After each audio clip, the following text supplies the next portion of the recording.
Nya mga daw-dawat tayo, iti apo. Amo kakabsat, hangkong amo ti adda ti puso tayo ng ti Diyos, awan ti may lingid ken kuana. Amo na ti adda ti kare ti puso tayo, isot ka po nga kasmapan tayo ita, dawat ang payatubak na tayo, tapnong kantaan tayo ito kunana, idalan nak o Diyos ko.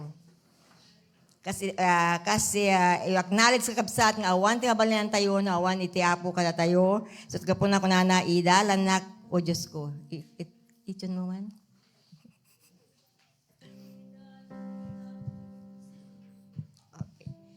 Idalan ako, Diyos ko, yes Lord. Nang palagtibilin mo, anya man na mapasama, sikat ka mga, idalan ako, Diyos ko.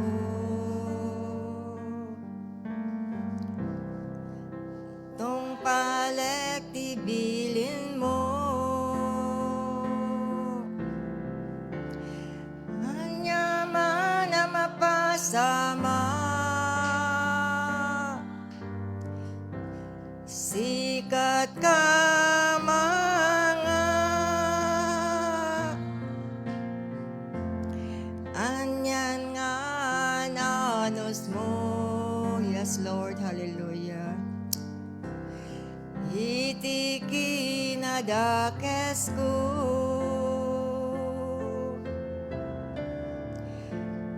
anya man na mapasama, sikat ka mga, idalan na ako, Diyos ko. Idalan ako, Diyos ko, yes Lord, hallelujah. Tong palagtibilin mo, anya man na mapasama, sikat ka mga,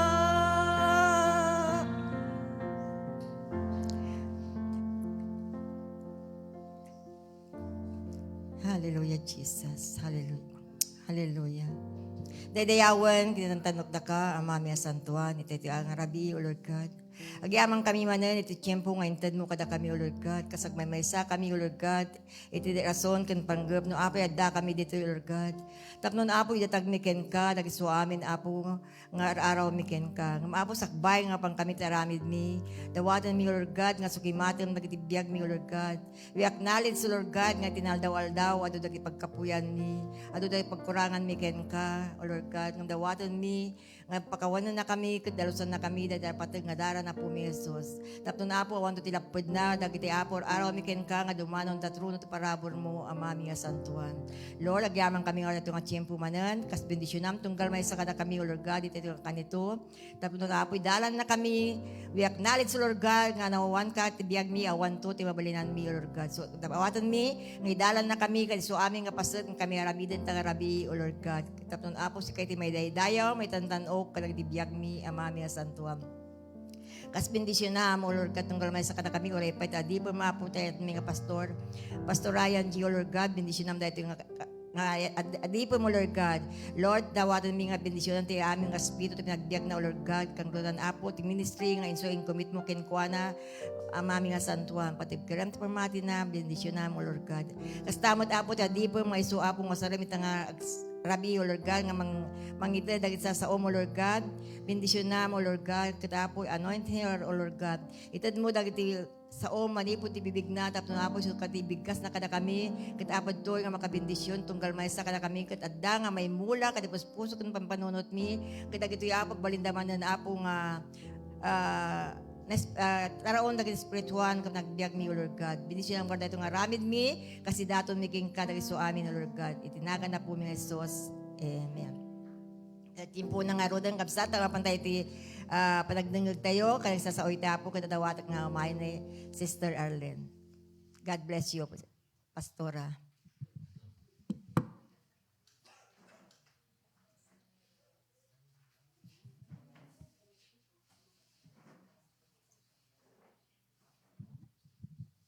God is good. Magandang gabi po sa ating lahat. At sa live stream po, sa nanonood po, magandang gabi po din sa ating lahat po. God bless you all. Ang tatalakayin po natin ngayon ay makikita po sa John 15:7, Juan Kapitulo 15, versikulos 7. Ang pamagat po sa ating tatalakayin ngayon, ang tunay na puno ng ubas. Sino ba yung puno ng ubas? Walang iba kundi si Jesus. Baka nagtaka na naman po sa mga nanonood sa live stream na ako na naman po. Noong last Wednesday po, ako po ang inaano ni Pastor na ako daw yung mag-message. Sabi ko, ba't ako Pastor? Sabi ko, naging paniki na ako, no? Ba't ako Pastor? Hindi ako paniki, I am the Christian. Kasi sabi ko sa kanya, Pastor, maraming nauna sa akin, bakit ako pa? Ba't ako?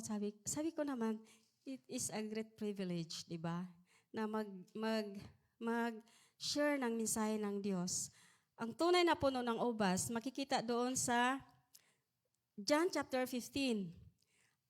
Mag-focus tayo sa isang verse na sinabi doon na sa John 15:7, if you abide in me, and my words abide in you, you will ask what you desire, and it shall be done for you.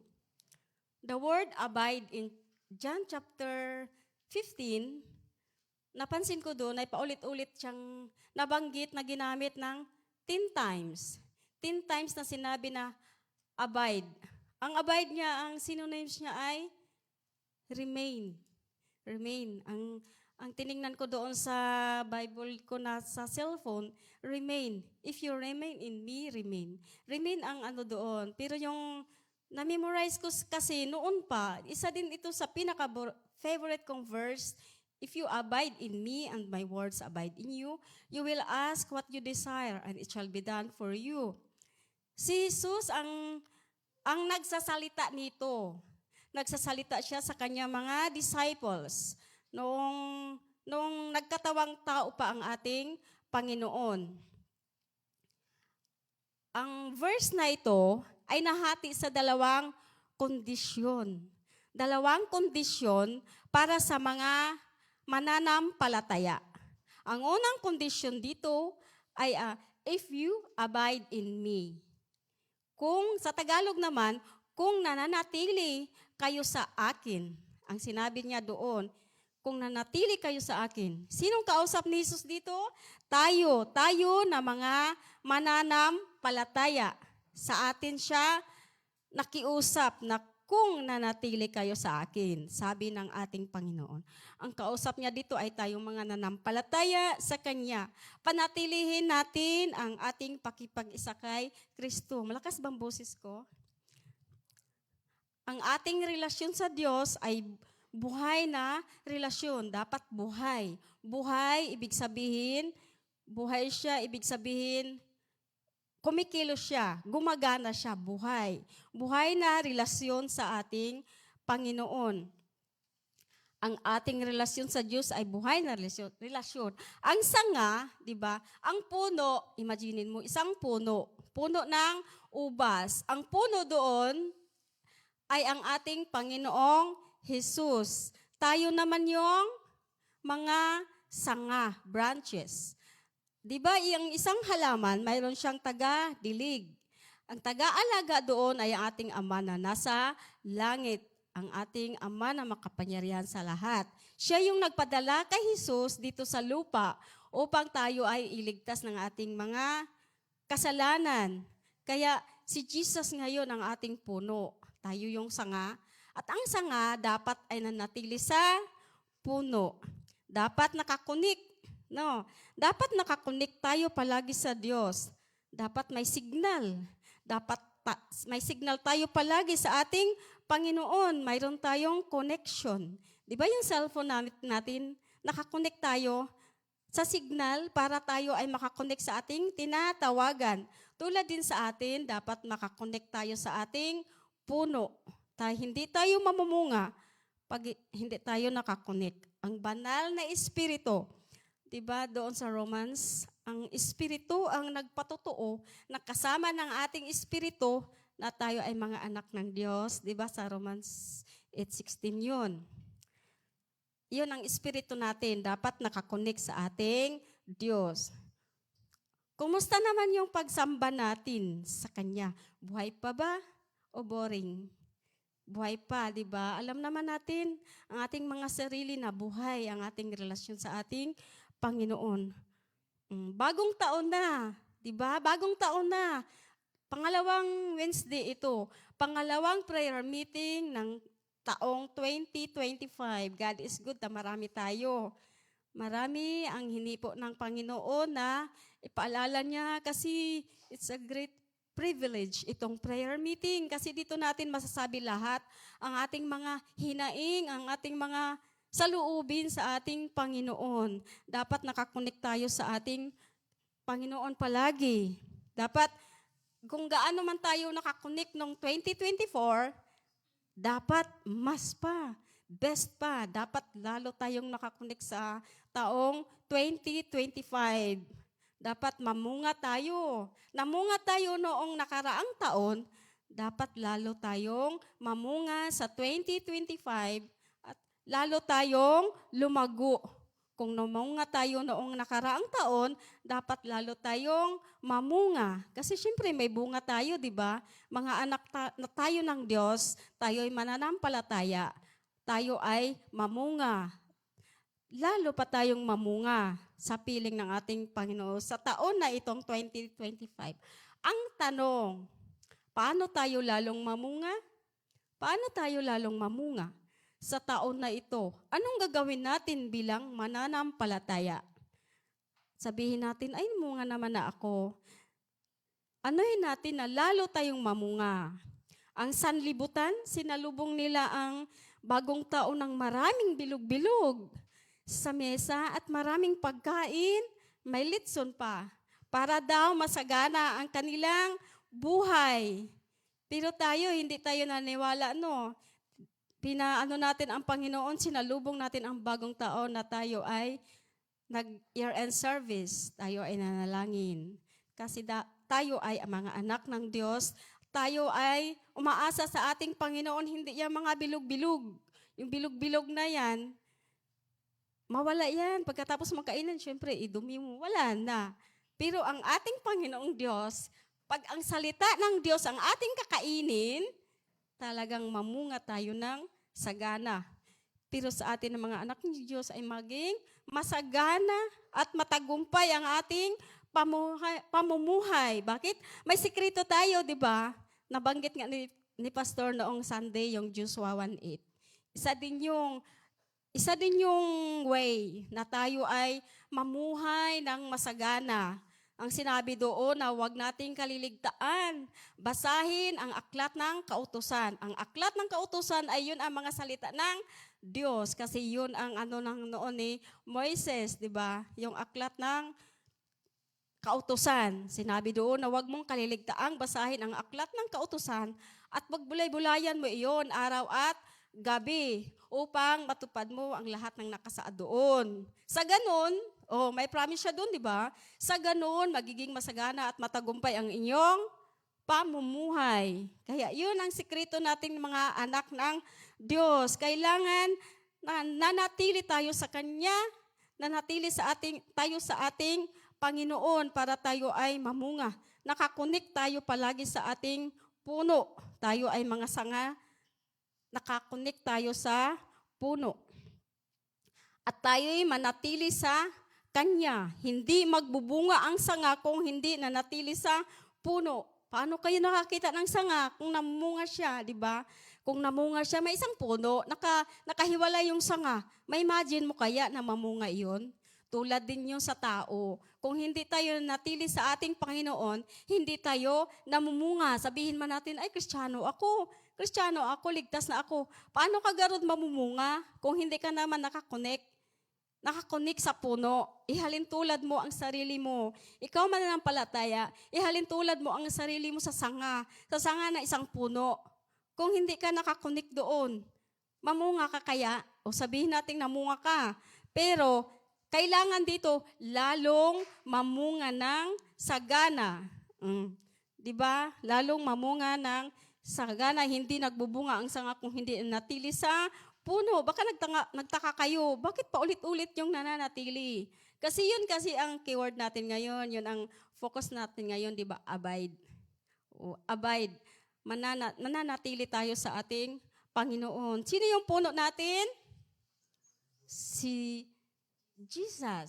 Si Jesus ang puno natin. Ang Diyos Ama nating nasa langit ay siya yung tagapag-alaga. Di ba yung puno, mayroon din siyang hardinero. Nakita ko doon sa tiningnan ko kanina sa Bible ko sa cellphone ko, gardener. Gardener? Mayroon palang gardener doon. Gardener. Tagapag-alaga. Huwag niyo akong tawanan sa English ko kasi may accent. Bisaya kasi ako.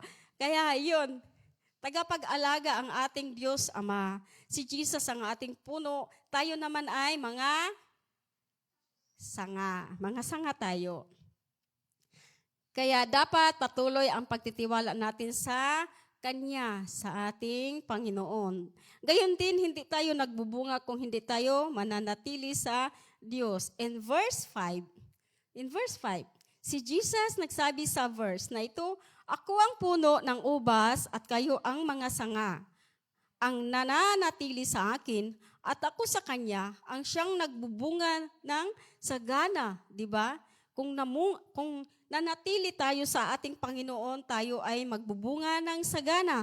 Ano ba yung sagana? Tingnan natin ang puno. Doon sa amin, ang tanim namin doon ay puno ng kalamansi. Ang daming kalamansi doon sa Davao. Ang maliit siya na puno, ang kalamansi. Bakit siya naghitik sa bunga? Kasi pinoproning siya, tinanggalan ng mga sanga na hindi namumunga, tinanggalan siya, naggamit sila ng pruning sure. Tapos, inalagaan ng may-ari. Tapos, pagtingin mo, wow, hitik-hitik sa bunga, daming bunga. Ibig sabihin, sa atin din, magbubunga din na tayo ng sagana sapagkat, sabi naman Diyos, sapagkat wala kayong magagawa kung kayo hiwalay sa akin. Sinong nagsabi noon? Si Jesus. Sinabi ni Jesus, kung hiwalay kayo sa akin, wala kayong magagawa. Kaya wala tayong magagawa kung wala ang Panginoon sa ating buhay. Talagang na-experience ko yan. Wala. Yung material na bagay, wala yan. Talagang dyan ka na lang talaga sa Panginoon. Kasi kung uunahin mo ang Panginoon, sunod-sunod na yan. Kahit wala ka man, may kagalakan ka pa rin. Hindi ka makaramdam ng lungkot kasi kulang ka sa material na bagay. Pero pag nandyan tayo sa Panginoon, may kagalakan tayo. Nakontento na tayo kung anong mayroon tayo. At magpapalinis tayo sa Diyos. Magpapalinis tayo sa Diyos para tayo ay lumago. Tulad ng isang sanga ng ubas, nililinisan at pinuputulan. Ito na yung sinabi ko kanina. Para ito ay lalong mamunga ng sagana. Mamunga ng sagana, yung hitik sa bunga. Magtaka tayo, ba't ang dami bunga yan? Ang ganda, ang dami bunga. Yun kasi inaalisan ng mga sangana, yung mga natutuyo, inaalis yun.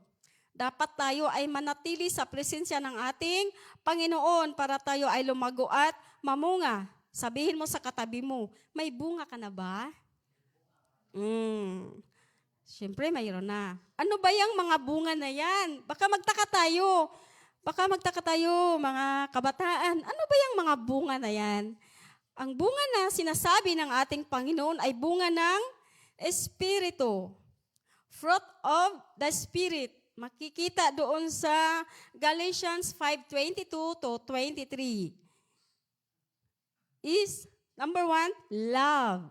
May love ka, may pag-ibig ka. Joy, peace, long-suffering, kindness, goodness, faithfulness, gentleness, self-control. Yun ang mga bunga ng Espiritu, fruit of Spirit. Pag mayroon kang ganyan, kahit napalibutan ka ng gulo, mayroon ka pa ring kagalakan. Pag may mga ganyan ka, ikaw naman yung ano sa sarili mo kung mayroon ka ng bunga.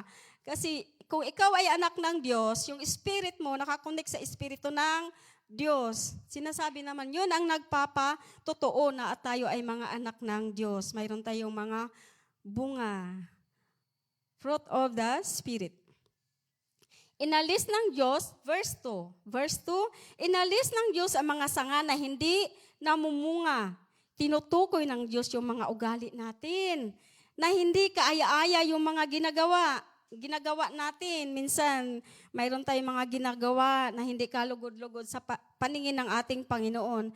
Mga maruming bagay sa harapan ng Diyos.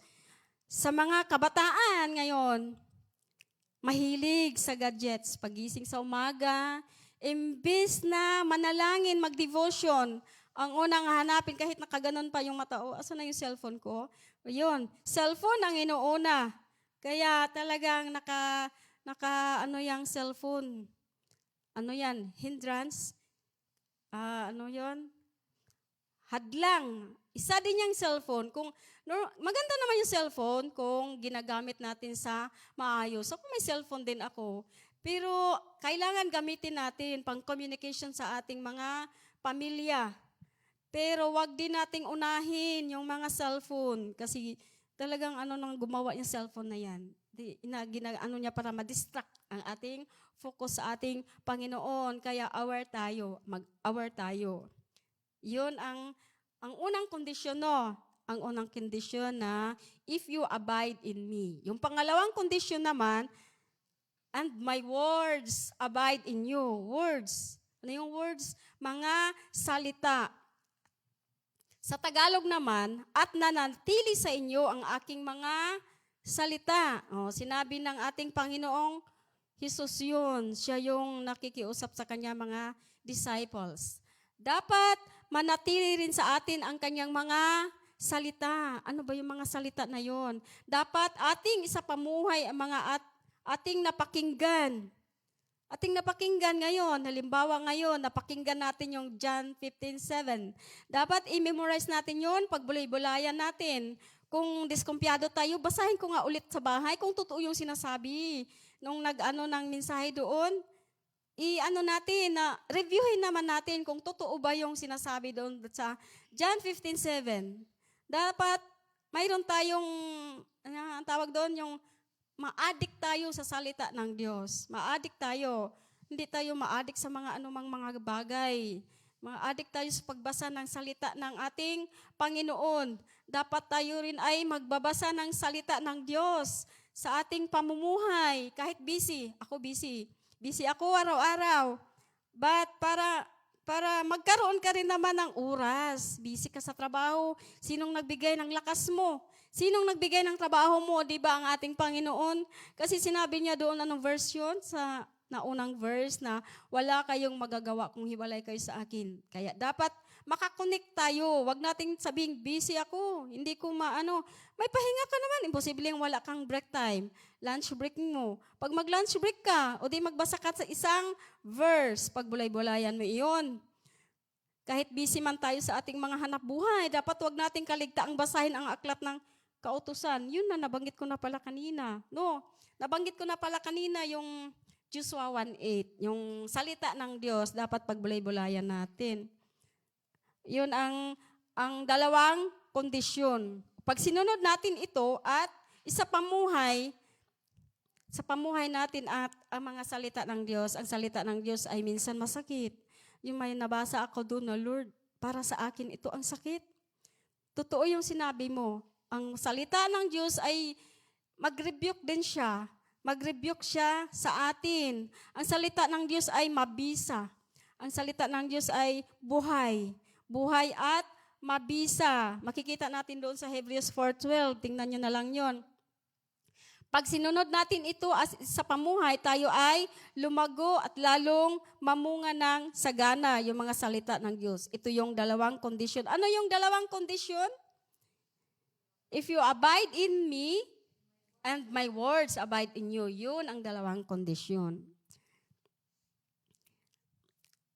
Ito yung dalawang kondisyon ng Panginoon sa atin. Pag sinunod natin ito, dito na yung promise niya sa atin. Kasunod na yung promise pag masunod natin yung dalawang kondisyon.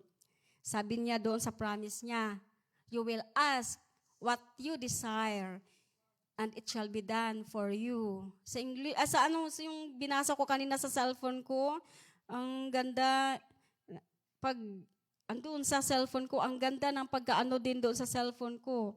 Ito kasi yung English kong isang Bible ko, na you will ask what you desire and it shall be done for you. Sa Tagalog naman, hingin ninyo ang anumang nais ninyo. At matutupad iyon para sa inyo. Di ba? Hingi ka. Di naman, nalangin ako, hingi nga ako kay Lord, hingin ko lahat. Walang ganun, mga kapatid. Dapat manatili ka sa ating Panginoon at manatili sa kanyang salita bago ka hingi. Kasi nakakahiya naman kung hingi ka kaagad. Hingi ka kaagad, hindi mo nga mabasa ang Biblia mo. Nang hingi ka kaagad, walang ganon. Hingi ka lang, free naman. Pero palagay mo kaya, tutugunin ni Lord ang panalangin mo. Hingi ka kaagad. Nandun nga yung sinabi niya if you abide in me and my words abide in you, you will ask what you desire and it shall be done for you. Diba? Ganon ang promise niya. Ang lahat ng mga pinapanalangin natin, ang lahat ng ninanais natin ay ibibigay ng Diyos kung tayo'y mananatili sa Kanya at ibibigay at tutugunin niya ng naaayon sa Kanyang kalooban. Kasi mayroon tayong mga pinapanalangin, mayroon tayong mga hiling, pero hindi naaayon sa kalooban ng Diyos. Halimbawa, hingi ka ng kotse, wala ka namang panggasolina. Hingi ka ng motor, hindi ka naman marunong mag-drive. Kaya, ang hingin mo lang sa Panginoon, yung naaayon sa kalooban ng Diyos. Kaya, yun ay ibibigay niya. Dahil ang Diyos ay nakakabasa sa puso't isipan natin. Wala tayong maitatago sa Diyos. Ang lahat ay hayag at lantad sa Kanyang paningin. Ngayon, andito tayo, magkatipon-tipon, magkaisang manalangin, hingin natin sa Diyos ang anumang nais natin. At ito'y matutupad para sa atin kapag nananatili tayo sa Kanya. Amen? To God be all the glory.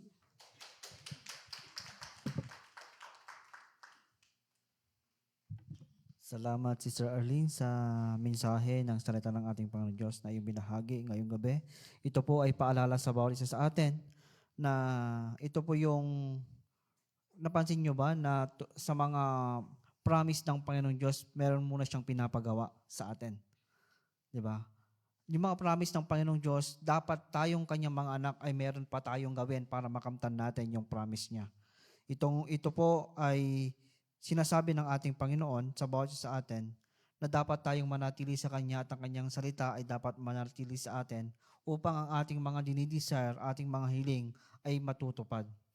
Kaya sa gabing ito, dapat andoon yung itong reminders po sa atin, ang dapat andoon na lagi tayo na-connect sa ating Panginoong Diyos. Kasi nga po sinabi din niya dito na wala tayong magagawa kung wala siya. At dapat andoon na tayo ay lagi na-connect at para tayo ay mamunga. At minsan, sa ating pagbunga ay andon yung hirap.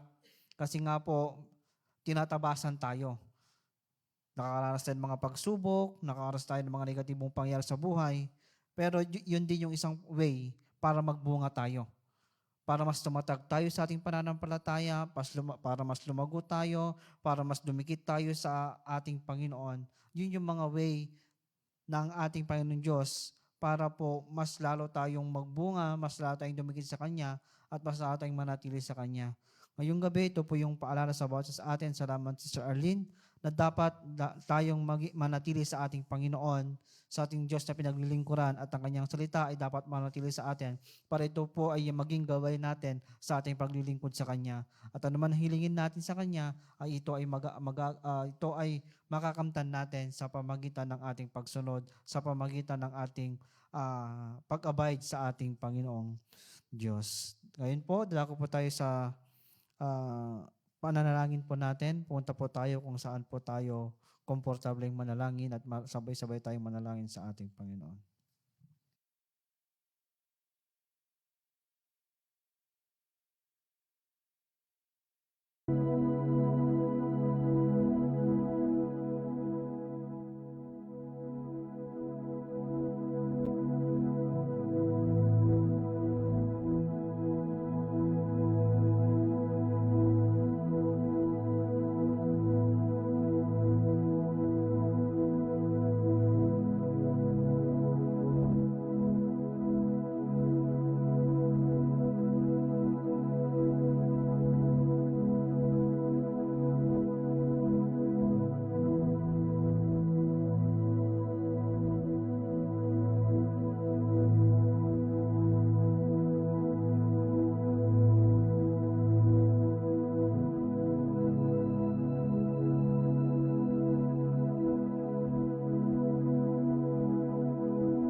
Ayan, sa ating pagpapatuloy. Sino po yung mga may prayer request sa gabing ito?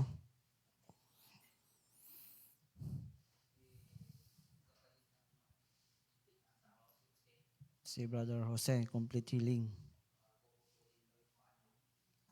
Yan, saka sa kanyang ipagputol ng kanyang paa na maging successful.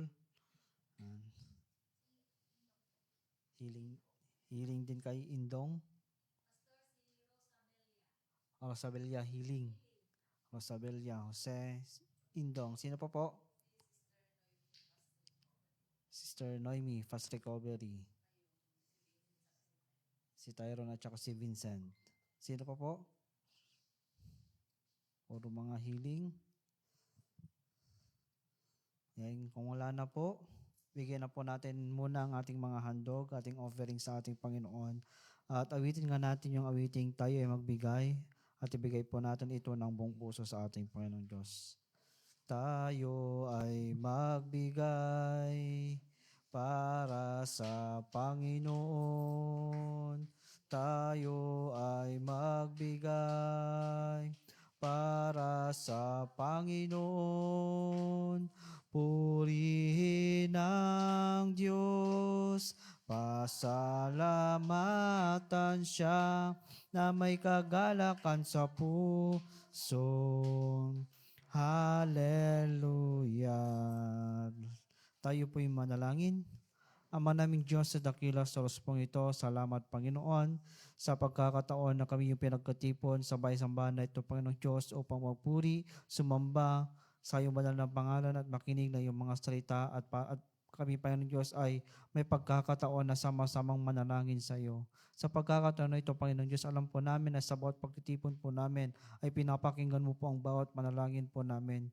Ngayong gabi, Panginoong Diyos, kinataas po namin ang mga kapatiran po namin na may karamdaman sa oras pong ito. Si Rosabella, Panginoong Diyos, si Indong, si Sir Noemi, Panginoong Diyos, sa kanyang complete, fast recovery, Panginoong Diyos, hanggang kay Brother Tyrone at Vincent, Panginoong Diyos, na patuloy, na ikaw ang siyang patuloy na manguna sa kanilang mga pisikal na katawan. At nawa, Panginoong Diyos, sa lalong madaling panahon, Panginoon, ay andoon yung mabilis na pag-recover po nila. Andoon, Panginoong Diyos, yung kagalingan, kompletong kagalingan na ipagkakalob sa kanila, Panginoon. Alam po namin, Panginoong Diyos, na kahit nasaan man sulok sila ngayon sa lugar na ito, Panginoong Diyos, alam po namin na sila po'y hinihipo muna po, Panginoong Diyos. Sila po'y at tinutulungan, Panginoong Diyos, at ipinaparamdam ang kagalingan na nagmumula sa iyo, Panginoon. Salamat sa kagalingan na ipagkakalob sa kanila. Salamat sa iyong kapangyarihan na siyang mararanasan po nila, Panginoong Diyos. Itinaas din po namin, Panginoong Diyos, si Brother Jose sa iyong harapan, Panginoon. Alam mo po ang kanyang sitwasyon. Siya po ay nakaschedule na sa kanyang pagputol ng kanyang paa, Panginoong Diyos. Lord, ikaw pong patuloy na tumulong sa kanya. Patuloy na manguna sa kanyang buhay, Panginoong Diyos. Patuloy na mag-remind sa kanya na lagi kanyang kasama, Panginoong Diyos. Lord, patuloy, Panginoon, na ikaw siyang manguna sa kanyang buhay. Let will be done sa buhay po niya, Panginoon. Lord, i-provide mo po ang kanyang pangangailangan sa kanyang pag-opera, Panginoon, sa kanyang pagputol ng kanyang paa, Panginoong Diyos. Naniniwala po kami, Panginoong Diyos, na kahit na ganong sitwasyon, ikaw pa rin, Panginoong Diyos, yung patuloy na kumikilos sa kanyang buhay. Patuloy na gagawa ng himala sa buhay po niya, Panginoong Diyos. Alam po namin, Panginoon, na hindi ka patapos sa kanyang buhay. Naniniwala po kami, Panginoong Diyos, na patuloy kang nangungusap at patuloy na maranasan po niya ang kagalingan at ang patuloy na provision na nagmumula sa iyo, Panginoon. Salamat, Panginoon. Alam po namin, Panginoon, na sa oras ito, Panginoon Diyos, naniniwala po kami, Panginoon, na hinihipo mo na din po siya, Panginoon, pinaparamdam mo na po ang kagalingan sa kanyang pisikal na katawan, Panginoong Diyos. Salamat, Panginoon, sa Brother Jose, Panginoong Diyos. Naniniwala po kami, Panginoon, na patuloy mo siyang tutulungan at patuloy na protektahan, patuloy na provide ang kanyang pangangailangan. Itinatas ko po, Panginoong Diyos, itinatas po namin ang bawat miyembro ng iglesyang ito, Panginoong Diyos. mula sa pinakabata hanggang sa pinakamatanda. Lord, patuloy na ikaw ang siyang manguna sa aming mga buhay. Patuloy na ikaw ang siyang mag-lead sa buhay po namin. Patuloy, Panginoon, na turuan mo po kami na mamuhay ayon sa iyong kalooban, ayon sa iyong kagustuhan, Panginoon. Patuloy, Panginoon, na paghariin mo po ang buhay po ng bawat isa sa amin. Patuloy, Panginoong Diyos, na i-provide mo po ang aming mga pangangailangan sa lahat po ng aspeto ng aming mga buhay. Kilala mo po ang bawat isa sa amin. Alam mo po ang bawat sitwasyon po namin, Panginoong Diyos. Naniniwala po kami, Panginoon, na sa bawat isa sa amin ay alam mo po ang aming mga suliranin, alam mo po ang bawat mga pangangailangan po namin. Kaya sa iyo namin pinagkakatiwala lahat sa iyo, Panginoon. At patuloy, Panginoon, na magtitiwala po kami sa iyong mga pangako sa bawat anak mo, Panginoon, sa bawat isa sa amin, Panginoong Diyos. Lord, sa oras pong ito, Panginoon, alam po namin, Panginoon, na hindi mo po iiwan at pababayaan ng bawat isa hanggang sa aming mga pananampalataya. Kung mayroon man isa sa amin, Panginoon Diyos, na nanghihina sa kanyang pananampalataya, na down, Panginoong Diyos, Lord, patuloy kang mangusap, patuloy kang manguna sa buhay po namin. Ibalik mo po ang init ng aming mga pananampalataya, Panginoong Diyos. Lord, sa oras pong ito, bawat isa mangusap ka, patuloy kang manguna, patuloy, Panginoon, na ipinagkakatiwala po namin hanggang aming mga pananampalataya sa iyo, Panginoon Diyos. Hawakan mo po ang bawat pananampalataya po namin. Lord, patuloy mong i-remind sa bawat isa sa amin ang dapat namin gawin bilang isang mananampalataya upang mas tataas pa ang aming pananampalataya sa iyo, Panginoon Diyos, mas malalalim pa ang aming pagkakaalam sa iyo, Panginoon Diyos, at patuloy na gagamitin mo po ang buhay ng bawat isa sa amin upang mag-expand ang iyong kingdom dyan sa labas, hanggang sa aming sa church na ito, Panginoon Diyos. Naniniwala po kami, Panginoon, na bawat isa sa amin, Panginoon Diyos, ay may kanya-kanyang mga talento, may kanya-kanyang mga trabaho, Panginoon Diyos, na ipinapagawa sa bawat isa sa amin. Turuan mo po kami, tulungan mo po kami, Panginoong Diyos, na magampanan ito at patuloy na gagamitin mo po ang bawat isa sa amin at gawin mo po kaming daluyan ng pagpapala dito sa loob ng aming mga tahanan, dyan sa labas, Panginoong Diyos, sa mga community po namin, Panginoon. Naniniwala po kami, Panginoon, na gagamitin mo po ang bawat isa sa amin upang makakilala, makarinig ng iyong salita ang bawat tao, Panginoong Diyos. Lord, sa oras pong ito, sa bawat anak mo sa lugar na ito, alam po namin na pagpapalain mo. Salamat sa pagpapala na iyong pagkakaloob sa bawat isa sa amin sa lugar na ito, Panginoong Diyos. Salamat, Panginoon. At inaas din po namin, Panginoon, ang aming mga leaders, Panginoon Diyos, na pinapangunahan ng aming mga pastor, Panginoon. Pastor Grace at Pastor Pader, Panginoon Diyos, na siyang aming pastor, Panginoon. Lord, tinatas po namin sila sa iyong harapan. Patuloy mo din silang tulungan. Patuloy mo din silang pagpalain. Patuloy na gamitin sa aming kalagitnaan hanggang dyan sa labas, Panginoon. Saan man sila pumunta, Panginoong Diyos, patuloy mong protektahan, patuloy na palakasin, Panginoon. Ano man, Panginoong Diyos, ang kanilang mga dinidesire. Ano man, Panginoong Diyos, ang kanilang mga panalangin sa iyo. Sagutin mo po ito, Panginoon. Ano man, Panginoong Diyos, yung kanilang mga karamdaman, Lord, pagalingin mo po sa pangalan ni Jesus. Alam po namin, Panginoong Diyos, na sila po, Panginoon, ay makakaranas ng kagalingan din na nagmumula sa iyo, Panginoon. Lord, patuloy mo silang gamitin sa yung kingdom, ang mga pastor namin ito, Panginoon Diyos. Lord, let your will be done sa buhay po nila. Ipinagkakatiwala na po namin sila sa iyong harapan at alam po namin na ibubuhos po din po ang pagpapala sa kanila. Salamat, Panginoon. Itinasin po namin, Panginoon Diyos, ang mga activities po namin sa church na ito. Lord, alam po namin, Panginoon, na sa bawat pagtitipon po namin, kasama ka po namin. Sa bawat pagtitipon po namin, Panginoong Diyos, andyan na yung mga Espiritu na siyang kasama po namin, Panginoong Diyos, sa mga activities po namin dito sa loob ng church, sa aming mga tahanan, dyan sa labas, mga Bible studies, mga outreaches po namin. Lord, patuloy kang sumama sa amin, patuloy mong iparanas ang iyong presensya sa bawat pagtitipon po namin, patuloy, Panginoon, na turuan at tulungan mo po kami na dapat ano man ang aming magagawin ay mabigyan ka ng kapurihan, mabigyan ka ng karangalan, Panginoon, sa bawat pagtitipon at sa bawat gagawin po namin, Panginoon. Lord, sa mga dadalo, Panginoon, sa bawat pagtitipon na ito, i-bless mo po ang buhay po ng bawat isa. I-bless mo po ang iyong mga lingkod na yung gagamitin, ang iyong mga salita, Panginoon, na yung siyang may papahayag ng iyong mga lingkod. Lord, itanim mo po sa bawat isipan at puso ng bawat isa sa amin, Panginoon. Sa mga hindi pa mananampalataya, Panginoon, Lord, gamitin mo po ang mga salita mo, gamitin mo po ang buhay po ng iyong mga lingkod upang maligtas, Panginoong Diyos, manampalataya ang mga hindi pa nananampalataya sa aming Panginoong Hesus, Panginoong Diyos. Lord, patuloy, Panginoon, na sa bawat activities po namin, sa bawat outreaches po namin, Panginoon, naipapakita po namin yung aming pagsunod sa iyo, Panginoon, ang yung paggamit sa buhay po ng bawat isa sa amin, Panginoong Diyos. Salamat, Panginoon. Salamat sa gabing ito. Salamat sa buhay po ng bawat isa sa amin. Salamat sa iyong gagawin sa buhay po ng bawat isa. Salamat sa kasagutan ng aming mga panalangin. Salamat sa iyong himalayang gagawin sa buhay po ng bawat isa, Panginoon. Kaya alam po namin, Panginoon, na hindi po nasasayang yung pagkakataon na kami lumuluhod. Hindi po nasasayang yung pagkakataon na kami nanalangin sa loob ng church, sa aming mga tahanan, sa kung nasaan man kaming lugar, Panginoong Diyos, upang manalangin. Dahil alam po namin na may kasagutan ang mga panalangin po namin. Salamat, Panginoong Diyos, sa aming paghiwa-hiwalay mamaya. Patuloy, Panginoon, na protektahan po ang bawat isa. Patuloy na palakasin ang bawat isa. Patuloy na bigyan ng kapahingan ang bawat isa sa amin, Panginoon, sa aming pamamahinga, mamaya sa aming mga kwarto, sa aming mga tahanan, Panginoong Diyos. At bukas, may panibagong pag-asa, panibagong sigla, at alam po namin na maranasan po namin muli ang pagpapala nagmumula sa iyo, Panginoon. Salamat sa gabing ito. Salamat sa mga offering na siyang nalikom. Pagpalain mo din ito, Panginoon, upang magagamit po sa kilalawak mo yung gawain at patuloy ang ibus ang masaganang pagpapala sa buhay ng bawat isa sa amin, Panginoong Diyos. Sa gabing ito, ipinagkakatiwala po namin ang aming buhay sa iyo. Ipinagkakatiwala po namin ang aming kinabukasan sa iyo. Ito po ang aming dalangin sa pangalan ni Jesus. Amen and Amen. Magandang gabi po sa bawat isa sa atin.